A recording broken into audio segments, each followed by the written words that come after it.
Do you want to make Google Chrome your default web browser on iPhone, but you don't know how to do it? In today's video, I'm going to show you exactly how to make Google Chrome your default web browser. And before we start, if you're new to the channel, make sure you subscribe to App Tutor for more similar tutorials like this one.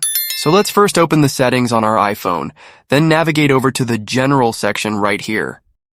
Then Software Update. And just make sure that you're running iOS 18.2 or later.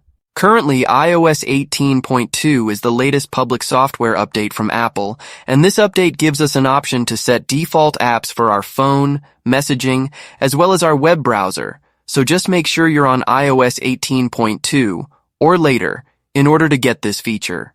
Now we'll go over to the main settings page on our iPhone and then scroll all the way to the bottom until you see this Apps section.